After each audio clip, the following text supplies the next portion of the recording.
Jamaah sekalian Allah, dalam waktu 15 menit ini saya akan menyampaikan 3 buah hadis. Jadi yang ente hafalin 3 buah hadis aja, bener ya? Cerita-cerita yang mengikutinya nggak penting, tapi 3 hadisnya ente hafalin.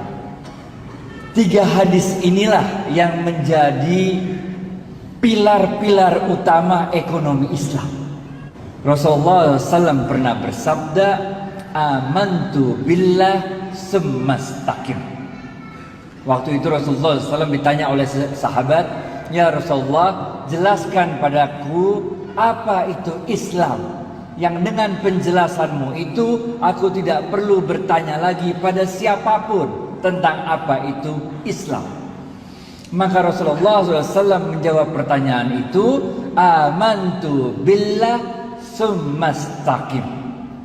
Berimanlah kepada Allah dan jujurlah dalam imanmu. Have faith in God and be honest in your faith. Ini hadis pertama yang jadi pegangan kita kalau mau membangun ekonomi Islam. Hadis pertama ini juga yang menjadi dasar untuk kita menjadi la'allakum tattaqun. Ada orang nggak ada orang, dilihat orang nggak dilihat orang, kita jujur dengan iman kita. Hadis pertama ini juga yang menjadi dalil bagi kita untuk merasa cukup dengan yang halal saja. Pertama, karena Allah ngelihat kalau kita lakuin yang haram. Kedua, kita yakin, kita beriman bahwa rezeki itu ada yang ngurus, namanya Allah. Sayyidina Ali bin Abi Thalib radhiyallahu anhu pernah berkata, jangan pernah khawatir untuk 2 hal. Yang pertama, jangan pernah khawatir dengan kematian. Ngapain ente khawatir dengan kematian? Udah ada jadwalnya mati. Kalau belum jadwalnya mati, enggak bakal mati. Yang dalam Al-Quran Allah mengatakan, kullu nafsin za'iqatul maut. Enggak usah dihitung-hitung mau mati berapa hari lagi, berapa bulan lagi, berapa tahun lagi. Enggak usah. Enjoy life, be happy. Karena kematian udah ada jadwalnya. Nggak usah khawatir sama yang mau mati, nggak perlu khawatir. Ada orang yang udah sakit lama kagak mati-mati, bener nggak? Yang ngarawati ya 3 orang mati terus, bener nggak? Yang kedua, jangan pernah khawatir dengan rezeki. Karena Allah berfirman dalam sebuah hadis qudsi, tidak akan meninggal dunia seorang anak cucu Adam sebelum semua jatah rezekinya dia terima. Jadi ente khawatir apa? Nggak bakal mati, men, nggak bakal mati. Sebelum semua jatah rezeki kita terima. Udah bisa jalan diri, makan diri, udah bisa ngapa-ngapain. Udah kerja puluhan tahun, giliran PHK aja ente bingung. Ngapain, men? Kenapa ente jadi harus khawatir? Ngerti gak? Paham ya? Bener paham nih? Aneh tes nih ya? Yang bisa jawab gocap. Hadis pertama, Rasulullah SAW bersabda, amantu. Mana? Gocap serius, amantu. Gocap.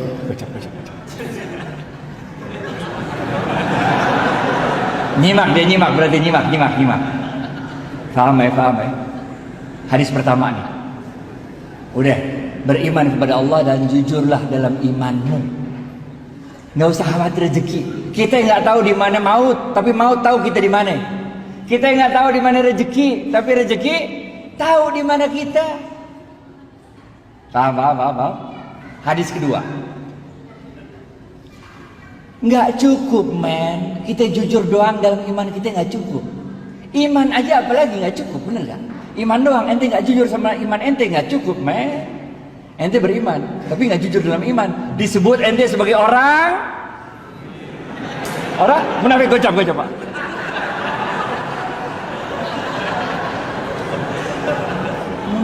Munafik, ente munafik ngapain? Bener gak? Iman and jujur dalam iman ente. Hadis pertama. Hadis kedua, nggak cukup, men. Ente nih tarawih berapa rakaat terserah dah. Khataman Quran berapa kali terserah dah. Umroh Ramadan, bener gak? Zikir terus, sholat malam. Tapi tetangga ente kelaparan, masuk surga apa kagak? Kagak masuk surga, men. Modal Islam kayak apa kayak begitu?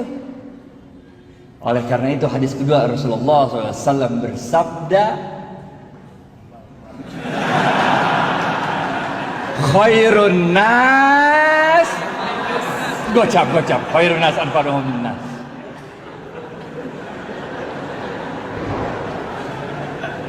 Khairun nas anfa'uhum linnas. Sebaik-baik manusia adalah yang paling banyak memberikan manfaat bagi manusia lain.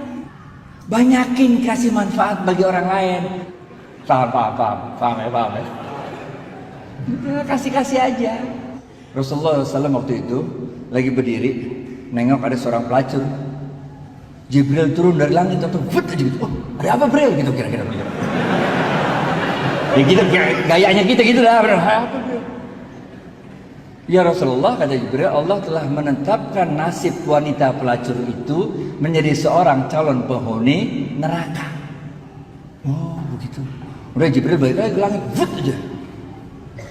Di depan wanita pelacur itu lewat seorang ibu-ibu gendong anak kecil. Anak kecilnya kelaparan, nangis sampai suaranya udah nggak ada tenaga lagi nangisnya. Si pelacur ini lagi makan sepotong korma, udah digigit itu kormanya udah sepotong udah tinggal sepotong lagi. Karena dia iba ngelihat itu anak kelaparan, karena dia nggak tega ngelihat itu anak kelaparan, maka korma yang udah digigit tinggal separuh ini dikasih sama dia sama tuh anak, sehingga anaknya diem nangisnya. Jibril yang udah balik langit balik lagi, ada apa lagi Bril gitu kok? Balik langit kan jauh bener gak? Ada Bril. Jibril mengatakan, ya Rasulullah, Allah telah merubah nasib wanita pelacur itu dari seorang penghuni neraka menjadi seorang penghuni surga. Kocak.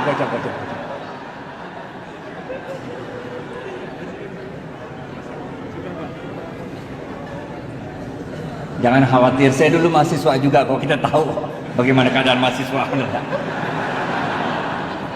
Saya mahasiswa juga men dulu, kalau makan tuh nggak ada yang modal makan malam, makan pagi, makan siang nggak ada. Kalau kita makan jamak kosor.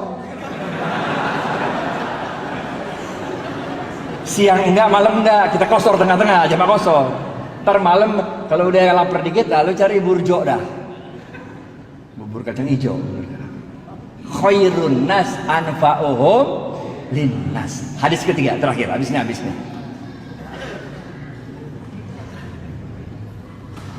Kita nggak cukup kalau kita cuma beriman dan jujur. Itu satu hal. Bagi-bagi manfaat bagi orang lain, itu hal lain. Tapi jangan lupa ada yang ketiga. Rasulullah SAW bersabda, ini susah nih. Kalau ini susah. Ini hadisnya jarang didengar nih. Cepet. Ini susah nih. Rasulullah SAW bersabda, ini hadisnya susah nih.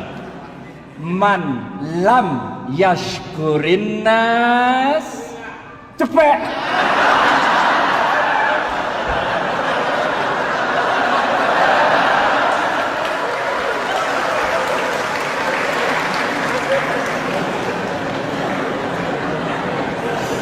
Man lam yashkurin nas lam yashkurillah. Siapa-siapa yang tidak bisa berterima kasih pada manusia, pada hakikatnya dia tidak dapat bersyukur kepada Allah.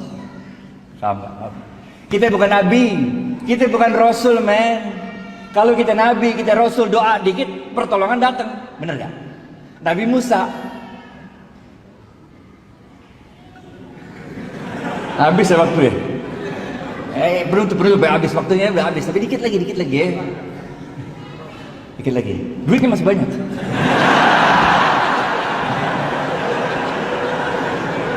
Nabi Musa men, depannya Laut Merah, belakang Fir'aun. Bagaimana coba? Karena dia levelnya Nabi, doa dikit, Laut Merah kebuka, jalan kaki dah di laut, bener gak? Fir'aun ngikutin, doa lagi, laut ketutup, Fir'aun mati, bener gak? Nabi Ibrahim dibakar Namrud, bener gak? Doa dikit, itu api berasa dingin, bener gak? Kita manusia biasa, caranya Allah nolong kita dengan menggerakkan makhluk-makhluknya untuk nolong kita. Zamannya Nabi Nuh.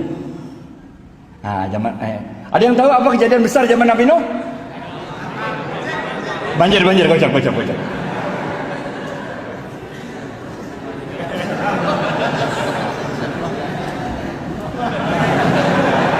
Banjir, bener gak? Ada seorang ahli ibadah zaman Nabi Nuh. Kerjaannya ibadah terus, men. Nggak pernah nggak ibadah. Inna sholati wa nusuki wa mahyaya. Gocap. Ini jamaah masjidnya pinter-pinter semua ya. Air udah mulai banjir, udah sampai lutut, men. Ini ahli ibadah terus doa-doa sama Allah. Tetangganya datang, dia bilang apa? Syekh, ayo cepat tinggalkan tempat ini. Kita gabung sama kapalnya Nuh alaihissalam. Kalau kakimu yang tua rental tidak sanggup berjalan ke kapalnya Nuh alaihissalam, biarlah kami yang menggendongmu untuk bergabung dengan kapalnya Nuh alaihissalam. Apa kata orang tua ini? Dia katakan, ruh, pergi kalian dari sini. Aku tidak butuh bantuan makhluk manapun. Hasbunallah wa ni'mal wakil. Gocap. Jadi ente mulai agak ngerti sekarang kan? Kalau saf depan dapatnya ontak, bagian belakang dapatnya telur kan? Mulai ngerti kan?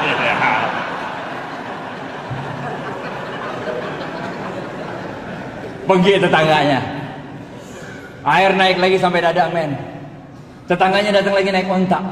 Dia bilang, Syekh cepat naik ontak kami. Kita gabung sama kapalnya Nuh alaihissalam. Ini air bentar lagi, air besar datang menghantam kita. Apa kata dia? Pergi.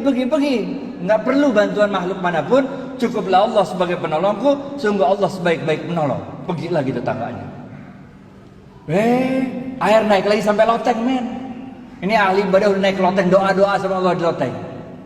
Tetangganya datang lagi, naik sampan kali ini, naik sampan. Dia bilang, Syekh cepat naik sampan kami. Kita gabung sama kapalnya Nuh. Untuk ketiga kalinya dia usir, pergi. Saya nggak butuh bantuan makhluk manapun. Hasbunallah wa ni'mal wakil, ni'mal maula wa ni'man nasir. Benar aja dah. Habis itu banjir besar datang, vus saja. Nabi Nuh alaihissalam beserta kaumnya selamat naik kapal besarnya. Ini orang ahli ibadah meninggal dunia dibawa hajar sama banjir. Waktu dia udah meninggal dunia di hadapan Allah, dia protes. Udah meninggal, dia protes. Dia bilang apa? Allah, mata nasrullah. Mana pertolonganmu Allah? Where were you? Why didn't you help me? Kira dia. Bahasa Inggrisnya gitu mah, enggak. Kalau nggak ngerti nggak apa-apa juga. Udah. Apa kata Allah? Allah katakan, bukankah telah aku kirim 3 kali pertolongan pada dirimu, tapi hatimu terlalu sombong untuk menerima pertolongan yang aku kirimkan. Ini orang kaget, 3 kali? Nggak ada 3 kali, dari mana? Nggak ada Allah, nggak ada 3 kali itu. Allah bilang, bukankah telah aku kirim 3 orang tetanggamu untuk memberikan pertolongannya pada dirimu, tapi hatimu terlalu sombong untuk menerima pertolongan yang aku kirimkan. Baru orang ini sadar. Jadi tetangga itu engkau yang kirim Allah, katanya. Allah mengatakan, bukankah aku yang berkuasa atas hati manusia? Bukankah aku yang berkuasa untuk menggerakkan hati manusia, memberikan pertolongannya pada dirimu, tapi hatimu terlalu keras, hatimu terlalu sombong untuk menerima pertolongan yang aku kirimkan. Maka orang ini sadar, man lam yashkurin nas lam yashkurillah. Siapa-siapa yang tidak dapat berterima kasih pada manusia, pada hakikatnya dia tidak dapat bersyukur kepada Allah. Inilah yang kita sebut sebagai the month of thanksgiving. Kalau yang pertama tadi, masih ingat? Amantu billah sumastaqim, itu dalam bahasa Inggrisnya kita sebut the month of giving up bad things. Yang kedua, khairun nas anfa'uhum linnas, yang kita sebut the month of giving. Yang ketiga adalah man lam yashkurin nas lam yashkurillah. Siapa yang tidak dapat berterima kasih pada manusia, pada hakikatnya tidak dapat bersyukur kepada Allah, kita sebut sebagai the month of thanksgiving.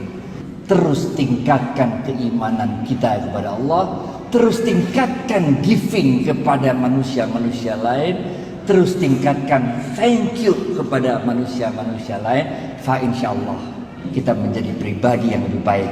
Dengan pribadi yang lebih baik itu, insyaallah kita bisa menegakkan kembali ekonomi Islam. Hidup ini bukan terserah kita, tapi hidup ini ada yang ngatur, Allah yang ngatur. Kadang-kadang bahkan suatu kekeliruan kecil pun yang kita nggak sengaja, Allah yang ngatur, Akhirnya jadi bagus. Serahkan diri sepenuhnya pada kehendak Allah. Keredoan kita atas semua yang terjadi, kemampuan kita, tawakal menerima apapun yang ditetapkan oleh Allah.